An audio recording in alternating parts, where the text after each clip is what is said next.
Hi guys! I never film sit-down videos just because of the fact that I hate editing them. I think it's completely boring to edit sit-down videos. You can't be really creative. Ever since like I moved here, basically I've never done like a sit-down video why I'm here, what I'm doing here. I think most of you probably know by now, but I've never explained what has inspired me to get here. Today I'm just gonna tell you about my life here, everything about London. I'm just gonna like talk and start talking about. By the way, I love this sweater. Got it from TJ Maxx. It's really nice. I really like the color. If all of you don't know, I think most of you do, I am Hannah. I have just turned 20 years old and I'm an au pair in England, more specifically in London, and I've been here ever since July 2019 and originally wanted to stay until December 2019, but I've just extended my stay, which I haven't actually announced. I've extended my my time here until March, April, May. Haven't really decided till when. Yeah, so basically, if some of you don't know what an au pair is, I live with a family and I take care of the kids. Like, I bring them to school, I get them dressed. I don't really usually make them breakfast because the parents are always up and make them breakfast all the time, but I get them dressed, do their hair, bring them to school, pick them up from school, do like after school activities, and then I make them dinner. Like, I cook, which is really good because it improves my cooking skills, and my host mom has really taught me recipes, which is really nice. And then I get them bed ready, I brush the cheese, everything, all of that. I work 6 hours a day. It always depends. Like, if my host mom needs me a bit more, then I'll do a bit more, but then get paid extra. And sometimes I do a little bit less, and always depends. I'm not a fan of my hair. It looks yucky. I just don't like it. I'm not even wearing my glasses, like I can't really see myself. Oh, sorry. Oh, yeah, au pairs get paid weekly, so it varies. Every family has a different payday. I used to get my pocket money in cash, but then I switched to like a debit card, and now all of my money's on my debit card, which is really nice. So yeah, I get paid every Friday. I found my host family on Au Pair World, not with an agency. Started with an agency. Eventually I wanted to do an au pair in the US because that has always been my dream. I've always wanted to go there.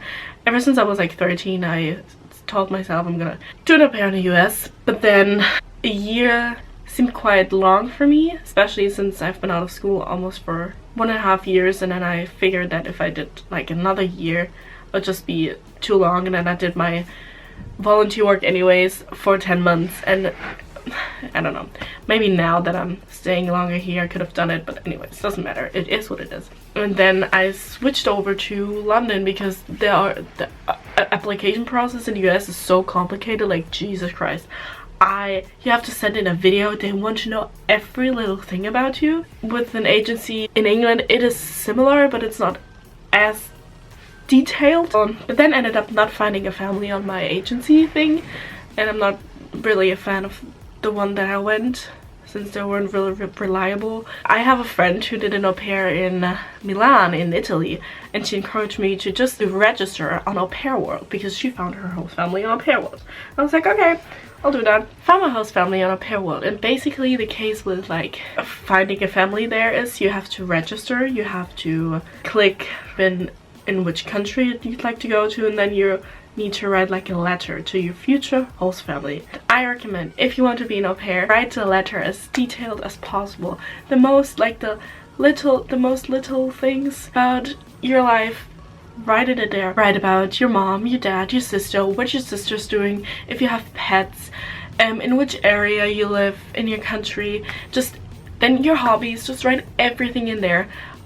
Host families really like it because they want to get to know you. They're gonna like live with you, so you might as well tell them about your life, you know. But that's what I did. I wrote very detailed, like mine was very long. It was good because I got lots of requests on my profile. Host family that I'm staying with now has contacted me, which was really nice. They were like, hey, I've read your profile and you seem like a very nice girl. What would you think of a Skype call? And then you just have a Skype call, get to know each other, which is the most nerve-wracking thing. If some of you know, I stutter, and especially here, I think my stuttering has gotten a bit worse because everything is a bit overwhelming. You just get to know each other, and then They will tell you, yeah, we will think about it, and then you'll probably hear from them a couple days after. One family actually never like actually got me an answer. I moved here, I have my own room, I have my own bathroom. I live really close to the center of London. I live like 20 to 30 minutes. More like 20 minutes. I have to walk like 10 minutes to the tube. I only have to take the tube, which is really good. So I don't have to pay because, oh my goodness, the public transport here is... The tube is expensive and the trains are ridiculously expensive. The buses and the trams are not at all. They're like 150 each, but I don't have a tram near me. I feel like trams only are where it's like more on the outside. Tube is like 280. Sometimes it depends. I haven't really got the clue around it. Sometimes it's 240, sometimes it's 280. The trains are 310 for just one way, okay? 310. Most of my money goes on the tube because it is so it's depressing, to be honest. And I get sick here literally every week. I never get fully well again. 2 weeks ago I passed out in a cafe because I was lacking vitamin D. The thing with London here, the weather is just really frustrating. It is so frustrating. Now it's a blue sky, but then half is like clouds, and I wake up, it's blue sunshine, it is beautiful. I'm like, it's gonna be a good day. 2 minutes after it starts to rain, and I'm like, what the hell? Then I get into the tube, it's sunny, I get out of the tube, it's raining, and I'm like, are you like trying to fool me? The weather changes quickly here, so if you come here, I recommend taking like summer clothes, winter clothes, everything. You never know. What was I even talking about? Yeah, so I've never really gotten well again. 2 weeks ago I had a fever, and then just my whole body was just aching. Then I was on antibiotics. Turned out that the woman didn't give me enough antibiotics, so 2 days after I stopped using them, like I was finished with them, I got a tiny sore throat, and I was like, bitch. Always the case where everything starts, so I was like, you are not serious.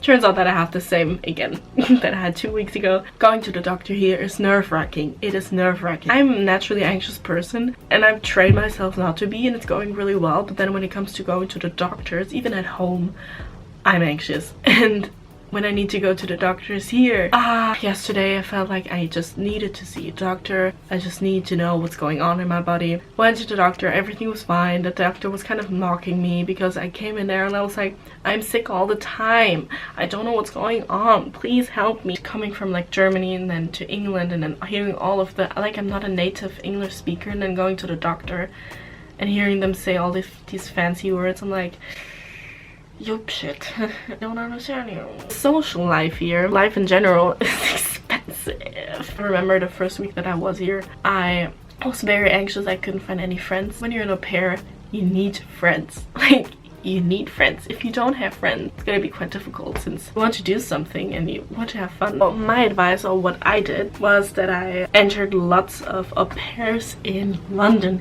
Facebook groups, and then you kind of set up a post that says, hi, for my sake now, hi, I'm Hannah, I'm 20 and I just moved to blah blah blah. Would anyone like to grab a cup of coffee with me and just get to know each other? I have a post where no one responded, and then I have a post where people responded. Like, that's gonna be the case. Some people might not even see your tweet, your post, but you just have to like contact people. You have to, if you see a post of someone saying, hey, I just moved to there and there, would anyone like to grab a cup of coffee? You comment, yes, I would love to, because you need friends. I just realized that I explained my finding friends search very badly. You do not need friends for like everything, and I'm not saying that you need to have like genuine friends all the time.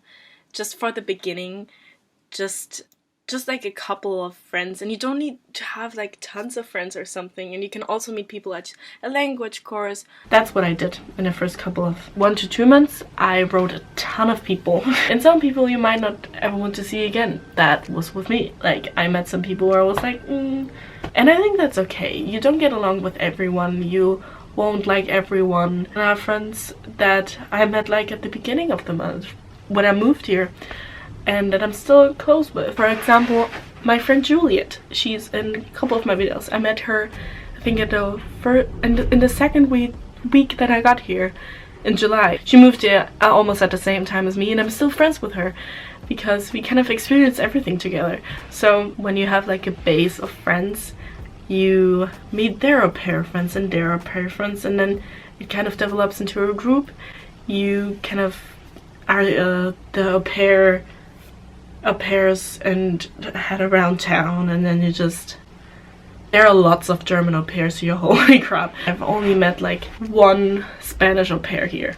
I only have German friends. And I think that's okay, since I talk to my host parents like all the freaking time. My host parents only speak English, so I can only speak English with them. And sometimes it does get a bit tough, like in the mornings. I'm not a morning person at all. Like, my mom knows it that when I come downstairs, I need to have breakfast by myself, not talk to anyone, have coffee, then I come downstairs again, and then I can talk. But here, you can't really do that. You can't go downstairs, eat your breakfast, and don't mind anything else. A bit quiet since I think she's next door.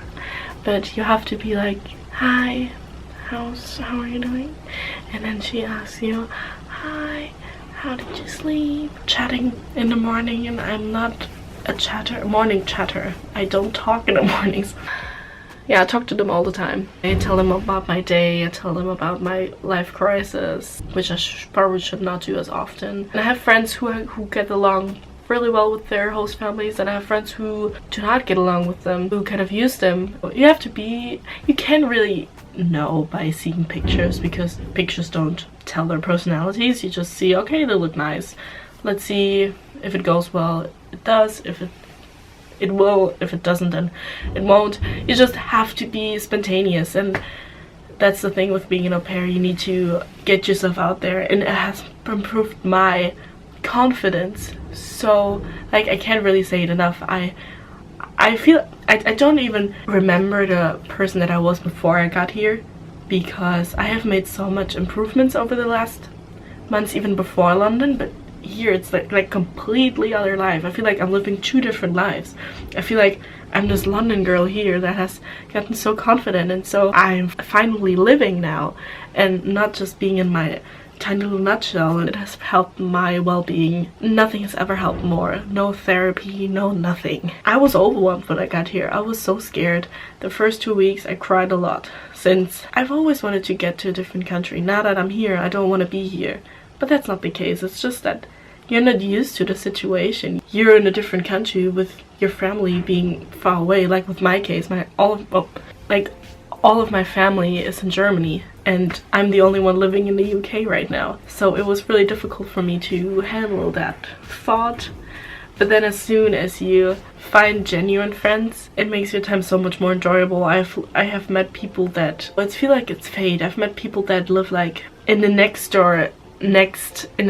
like city next to my city, which is like 10 to 15 minutes, and we live so close at home to each other, and we meet in London. Like, I've always felt like London is so untouchable. London is so like fancy and one of the most beautiful cities in the world, where all the celebrities live.